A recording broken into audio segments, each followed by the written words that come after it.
Welcome everyone back to weekly weather updates, and in today's video we're going to have a look at the latest from the live radar, run through the weather warnings. We do actually have an ice warning issued for most of Scotland, as we are going to see temperatures fall away close to freezing tonight, and with all that surface water around there is the risk of ice forming. But no other weather warnings, something we haven't had in a number of days. We'll have a look at the latest UKV, look at the precipitation and the temperature.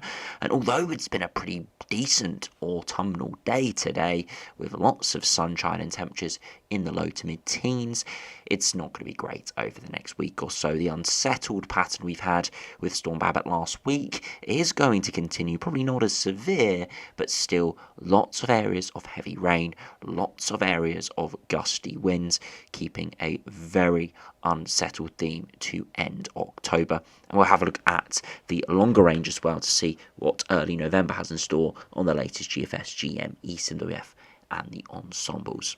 So do remember, if you enjoy my videos, which you like and subscribe, and remember to follow me on Twitter as well, the link's in the description. As I said, today has been a very dry and sunny day. There have been a few odd showers about in the south, and perhaps across parts of Wales here, a few patchy showers, and the same in Scotland, but really nothing major compared to what we've had for the past week or so. Still quite a lot of surface water, especially for Scotland, with river levels now peaking or hopefully having passed their peak. So hopefully things subside widely in the next 24 hours or so, and I hope flooding, if you have been affected by it, isn't too severe.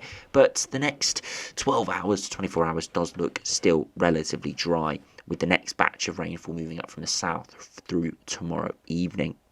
Now, if you look at the temperatures as of Sunday afternoon, lots of yellows around, so it's actually been a relatively mild day, generally around average, maybe slightly above average in a few spots, but Scotland still is in some colder air, as we did see that brief easterly wind for about a day or so, and that means those temperatures will fall away tonight, as we'll see in a minute. Now, if you look at the latest weather warnings, we've got one warning issued, an ice warning from 9 p.m. tonight until 9 a.m. So really overnight, if you're not out overnight, it shouldn't impact you at all. You see icy patches will develop on untreated surfaces on Sunday night and Monday morning, especially where runoff from nearby saturated ground leads to salt wash-off, i.e. we've got a lot of surface water around, the temperature's going to get close towards freezing, so there's a risk, a widespread risk of ice forming. And again, we're not talking about widespread ice, we're talking about isolated areas, perhaps in sort of the glens of Scotland, where we've got more tree cover, so we don't have as the sun coming over as much, warming up the ground. Just isolated areas, but there is a widespread risk of this, and you can see it is the lowest impact possible for a yellow warning, so it shouldn't be too bad, but do mind out tomorrow. If you do see an area where it looks a little bit frosty, a little bit icy, do take care. Now, if you look at the latest UKV, we'll be able to run through the precipitation and the temperature over the next 5 days. And you can see through this afternoon it's been fairly dry, a few showers around. But unfortunately, into tomorrow, we do start to see the next batch of rainfall arrive. Some heavy rain for the Republic of Ireland through tomorrow, much of tomorrow, in fact. And then through Monday evening, we start to see the next widespread batch of rain move up for southern and eastern areas. It doesn't actually look as widespread and as severe as it did yesterday, but still nonetheless persistent rain through much of Monday night into Tuesday, and eventually trying to clear northwards, giving some more lighter rain in places. And again, you can see some heavier stuff there for Wednesday morning again. From the looks of this, if this came to fruition, I wouldn't be surprised to see another yellow warning for rain issued for this. Again, we're not expecting masses of rainfall, maybe 10 or 20 millimetres from this, but on top of the already very saturated ground, there is the risk of further flooding. Through the rest of Wednesday, things do dry off, but we see another weather front move in for the early hours of Thursday, giving more heavy rain, and heavy showers actually do follow in behind it, so a very showery theme through Thursday and Friday. So you can see it's nowhere near as severe as it has been the last week or so, but it is going to continue to be very unsettled, potentially even stormy as well, as we'll see in the longer range. And if you look at the wind gusts, again, nothing too severe, but at times, especially the latter parts of the week, we could see those winds gust again back up towards the 50, 60 mile per hour point. Now, if you look at the max temperatures, you can see overnight tonight, those temperatures falling away for Scotland, close towards freezing, and that's why there is that risk of ice and, of course, that yellow warning issued. But through much of tomorrow afternoon, temperatures will rise once again into the low to mid-teens, another average autumnal day. Into Tuesday, temperatures not falling away anywhere near as cold overnight, so no risk of ice there. And again, high single digits or low teens for Tuesday afternoon. Wednesday, similar picture, low teens, and Thursday, again, low teens at best. And we have been alluding to that over the last couple of days. It is looking likely in the short term, medium term, and longer term, the air masses are going to be hovering in and around average, isolating up and above, up and below, and generally keeping the surface temperatures generally around average for the time of year. Not a lot of deviation at all. So get used to sort of the 10 to 12 degree temperatures, as that's likely to be generally what we're going to see in the next week or two. Now, if you look at the longer range, we'll be able to see what the GFS and the ensembles have in store, and then the GM and the eastern Babet as well. Now, you can see the unsettled weather at the moment clearing away, and we've got some brief high pressure to build in, but low pressure will return widely for the middle of the week. And look at that, those blues returning. The pressure drops down to sort of 980 millibars or so fairly deep low pressure. The isobars aren't too close together, so the winds aren't going to gust too much, but they are going to still be fairly unsettled, and it's still going to be fairly stormy and horrible at times. Now, GFS does something interesting in the longer term, actually builds higher pressure in, and actually will build in a fairly warm and dry high pressure system, which will actually give us relatively decent early November weather and for Halloween as well. But I must emphasise we're not seeing that widely. There are hints of it, but it's not a widely shown outcome.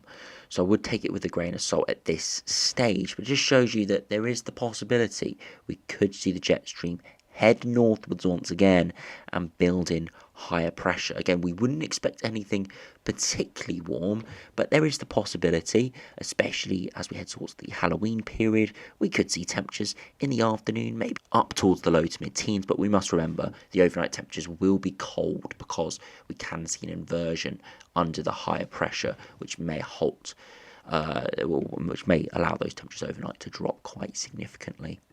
Now, if you compare to the GM, see what that is showing over the course of the next 10 days. Again, low pressure coming off the Atlantic, keeping it very unsettled. Look at that, lots of low pressure. And a day 10, interestingly, similar pattern, trying to build in higher pressure. Does it in a slightly different orientation, in a way that would still allow weather fronts out to our west, trying to push in, but it would be widely drier, and we would start to see some generally better conditions. But again, it's not widely supported. A bit of a coincidence from both the GM and the GFS today. Now, the Eastern WF, on the other hand, doesn't show this at all. Westerly winds come back in, very unsettled. Pressure down towards 980 millibars in places, and right towards day 10, we keep low pressure coming in off the Atlantic. Yes, there is a brief rise in pressure across Central Europe, but for the UK, we've got more low pressure barraging in off the Atlantic. Look at that very strong jet stream coming out of northeast Canada, heading straight for us. And you look at the accumulated precipitation, lots of heavy rainfall incoming. And look at that, perhaps peppering more of western Britain here. Look at South Wales seeing 150 millimetres possibly, and even the south of England seeing 100 plus millimetres. So definitely transitioning to more of a westerly based zonal pattern. Of course, Storm Babet did give a lot of rain for central and northern and eastern Scotland. The upcoming pattern, because it's coming in more from a westerly direction instead of a southerly direction, is likely to bring more of that rain towards western areas, but it does keep us generally unsettled in all areas. And you can see why I don't really think the high pressure has got that much confidence in the longer term. As you can see, the ensembles temperatures hovering around average, which is expected, and precipitation looks fairly high all the way into the longer term. Maybe brief signs of some small drops at times, but nothing major at all. Generally, as I said, very unsettled with average temperatures. And if you look at the sea level pressure, you can see, especially towards the end of this working week into the weekend, pressure is down towards 990 millibars or lower.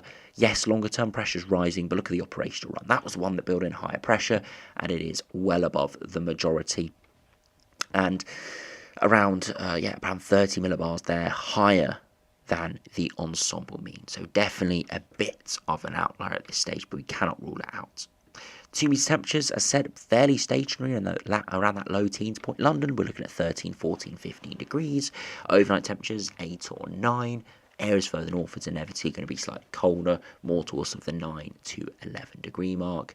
And if we finally compare it to the ECMWF ensembles, which do look very similar, very unsettled with lots of precipitation spikes, temperatures, the upper temperatures hovering around average, and the sea level pressure generally very low next week, down towards 980 millibars in many areas, rising in the longer term, but really rising to around 1010 millibars, which isn't particularly high pressure at all. So yes, rising from the fairly deep low pressure we have coming up this week, but really not rising enough to cut off the rainfall. So unfortunately, it is looking likely that we are going to stay fairly unsettled, perhaps even stormy at times over the next week or two. Even though the most severe conditions with Storm Babet have now cleared, it is going to remain fairly unsettled, fairly cool, with average temperatures, of course, under cloud and rain, though, making it feel cold, and generally not a particularly great pattern as we do end October and start November. But of course, it is autumn, we are heading towards winter, so these sort of patterns are inevitable. It happens every year, unfortunately, but always we'd love a bit of drier and some warm sunshine, if possible, through autumn. But it looks like our luck has run out in the last couple of weeks and is going to continue to run out over the next couple of weeks as well, with, as I said, unsettled pattern continuing to dominate. So anyway, thanks for watching, hope you have enjoyed, subscribe if you're new, and I'll see you again for another video soon.